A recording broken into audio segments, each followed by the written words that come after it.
और हमारे साथ हमारे दो सहयोगी जुड़ गए हैं लाइव, उनका रुख करेंगे। महेश जादीज जयपुर से जुड़े हुए हैं और चंद्रशेखर व्यास जोधपुर से जुड़े हुए हैं। पहले महेश जादीज का रुख करते हैं। महेश, मरुद्रा में कोरोना की रफ्तार थमने का नाम नहीं ले रही है। बीते 24 घंटे में यदि जो आंकड़े सामने आए वो भी बेहद चौंकाने वाले। 161 लोगों की जो मौत है वो हुई है। सरकार ने भी अब आखिर में जो सख्त रुख है वो यहां पर अख्तियार किया और लॉकडाउन लगाने का फैसला ले लिया है।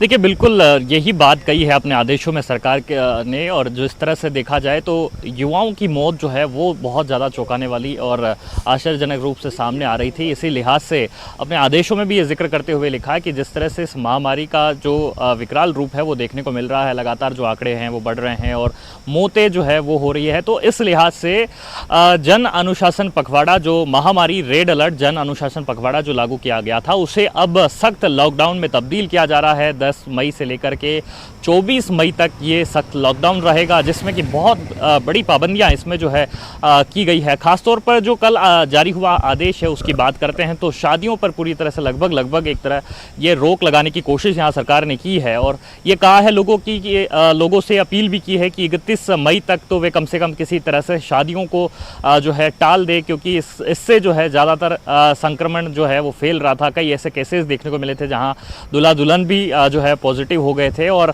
ऐसे मामलों पर रोकथाम के लिए शादियों पर प्रतिबंध जो है वो करने की कोशिश की है। हालांकि फिर भी एक रिलीफ देते हुए यहाँ पर कहा कि अगर किसी को शादी करनी है तो वो केवल अपने घर परिवार में या फिर कोर्ट मैरिज का जो है वो सहारा लिया जा सकता है। परिवहन की बात करते हैं तो परिवहन पूरी तरह से बंद किया जा रहा है। अब किसी एक शहर से दूसरे शहर, एक गाँव से दूसरे गाँव या एक ज़िले से दूसरे ज़िले में अब नहीं जा सकेंगे। एक अत्यधिक महत्वपूर्ण या मेडिकल इमरजेंसी के रूप में ही जाया जा सकता है। तीसरी बात करते हैं श्रमिकों की और नरेगा श्रमिकों की, तो नरेगा का जो कार्य है वो लगभग स्थगित कर दिया गया है। तो वहीं दूसरी बात उद्यमियों की कर लेते हैं, जो कि तमाम उद्योग धंधे हैं जिनमें कि लेबर काम कर रही है, उनका पलायन नहीं हो, इसे देखते हुए राज्य सरकार ने जो तमाम उद्योग धंधे हैं उनको अनवरत रूप से जारी रखने का यहाँ पर निर्णय लिया है। लेकिन पूरी तरह से कोविड के नियमों के पालन की बात भी जो है उस पर जोर यहाँ पर दिया गया है।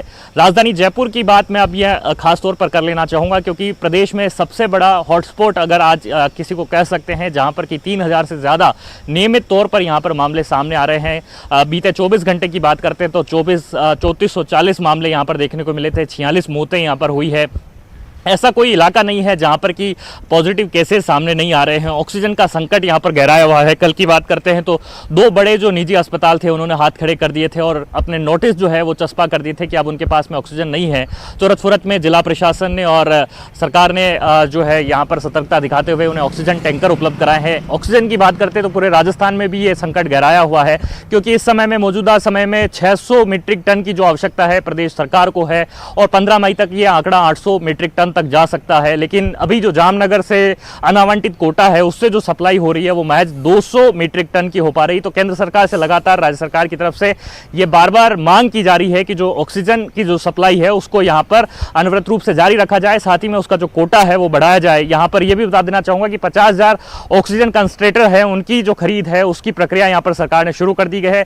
47,000 की जो खरीद की जो प्रक्रिया है वो लगभग पाइपलाइन में है। तो वहीं 1,000 ऑक्सीजन कंसंट्रेटर जो है पूरे जिलों में पहुंचाए जा रहे हैं। सरकार की तरफ से लगातार जो पाबंदियां हैं वो इसी कारण से बढ़ाई जा रही हैं कि जो कहीं न कहीं लोगों में लापरवाही थी और जन अनुशासन का जो कहीं कहीं अभाव रहा है, इसी लिहाज से अब इस पखवाड़े को और आगे बढ़ा करके जो है इसको 24 मई तक यहाँ पर लाया गया है और उसके बाद भी जो स्थितियां हैं उसको देखने के अनुरूप ही आगे का जो है कोई निर्णय, कोई फैसला किया जा सकता है। लेकिन सबसे एक बड़ी बात मैं यहाँ पर ये कहना चाहूँगा कि जो रिकवरी रेट है वो जयपुर की रिकवरी रेट महज अभी 60 से 70% की है, लेकिन 5 ऐसे जिले हैं जिनमें की रिकवरी रेट एक आश्चर्यजनक तरीके से ठीक हुई है, 80% से ज़्यादा है, जिनमें की सबसे ज़्यादा जो रिकवरी रेट है वो डूंगरपुर की है, तो सबसे कम 39% जो है वो सवाई माधोपुर की बनी हुई है।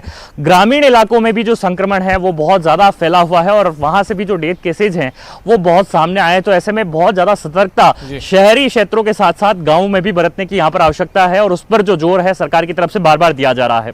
दीपक, चलिए महेश, बने रहिए आप हमारे साथ में। चंद्रशेखर व्यास भी जोधपुर से हमारे साथ बने हुए हैं, उनका रुख कर लेते हैं। चंद्रशेखर, जोधपुर की खास तौर पर स्थिति की बात की जाए तो वहां पर अभी क्या स्थिति देखने को मिल रही है? क्या कुछ प्रशासन अब इंतजामात वहां पर अपनाता हुआ दिखाई दे रहा है, क्योंकि जोधपुर में भी यदि बात की जाए तो कोरोना के जो संक्रमित मरीजों की संख्या वो कोई कम नहीं है, बड़ी तादाद में वहां पर भी लगातार सामने आ रहे हैं।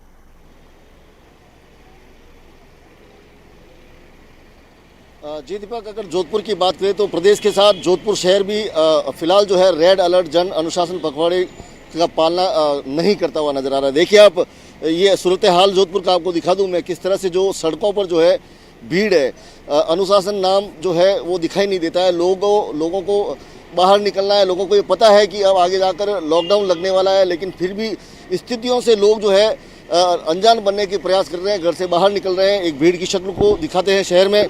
हालांकि एक सबसे बड़ी बात कि कल डीसीपी धर्मेंद्र सिंह यादव ने एक वीडियो जारी करके लोगों को ये स्पष्ट चेतावनी दे दी है कि किसी भी सूरत में जो है घर से बाहर सब्जी मंडी में सामान खरीदने के लिए नहीं जाए, क्योंकि सब्जी मंडी में अब सिर्फ थोक व्यापार होगा, जो है फुटकर व्यापारी और वहाँ पे नहीं बैठेंगे। और लोगों को ये स्पष्ट चेतावनी दी है कि यदि आप सब्जी मंडी सामान लेने के लिए जाएंगे तो आपकी गाड़ियाँ सीज कर दी जाएगी, आप सब्जी मंडी की तरफ नहीं जाए। तो कहीं ना कहीं जो है एक भीड़ को कम करने का प्रयास किया जा रहा है। वहीं अगर जोधपुर शहर के ग्रामीण क्षेत्र की बात करें तो हालांकि लॉकडाउन के दौरान जो है विवाह शादियों पर प्रतिबंध लगेगा, लेकिन फिलहाल जो है ग्रामीण क्षेत्रों में चिकित्सा सुविधाओं का अभाव है।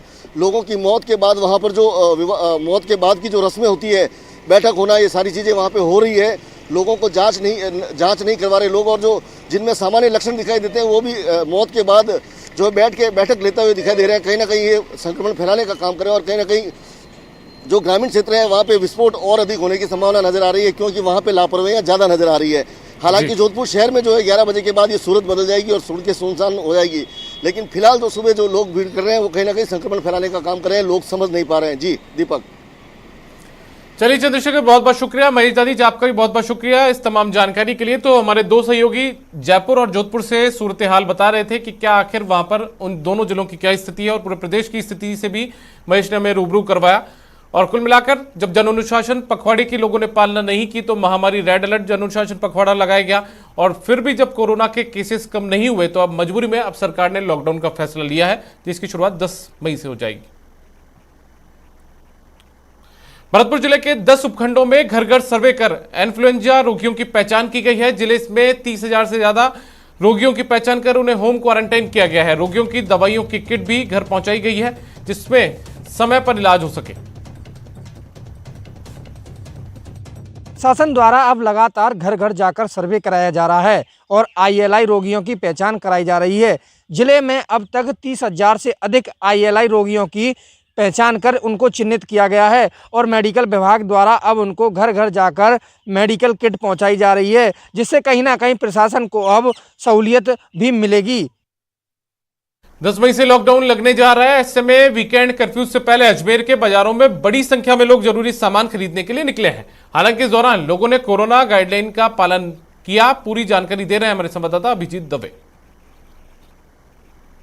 कोरोना की बेलगाम होती चेन को तोड़ने के लिए राजस्थान सरकार ने आखिरकार लॉकडाउन लगाने का फैसला ले लिया और सोमवार 10 मई से 24 मई तक का लॉकडाउन लगा दिया गया है। और आज वीकेंड कर्फ्यू से पहले का आखिरी शुक्रवार है, और अजमेर के सबसे व्यस्त जो किराना होलसेल व्यापार मार्केट है परासा, वहाँ की तस्वीर आपको दिखाने किस तरीके से, क्योंकि अब लॉकडाउन का ऐलान सरकार की ओर से हो गया है। कल और परसों वीकेंड कर्फ्यू रहेगा, दुकानें पूरी तरह से बंद रहेंगी, लिहाजा लोग जो हैं वो अपने ज़रूरी किचन का सामान है, किराने का सामान है, उसको लेने के लिए बाज़ारों में आ रहे हैं। हालांकि इस दौरान तमाम जो सुरक्षा मानक हैं, गाइडलाइंस हैं, उनकी पालना की जा रही है। लेकिन आवाजाही आपको लग रहा होगा, आवाजाही देखकर भी सामान्य दिनों की आवाजाही है, लेकिन क्योंकि ये शहर का सबसे व्यस्त किराना मार्केट है, लिहाजा यहाँ पर भीड़ जो है सबसे ज़्यादा उपस्थित है। हालांकि पुलिस लगातार इस बात को सुनिश्चित करने का प्रयास कर रही है कि एक जगह ज़्यादा भीड़ एकत्रित नहीं हो। जहाँ तक हम देख सकते हैं कि सब्जी मंडियाँ जितनी भी हैं उन सब्जी मंडियों को बंद कर दिया गया था, और ठेलों के जरिए ही सब्जी विक्रय की अनुमति यहाँ पर दी गई थी। लिहाजा बड़ी संख्या में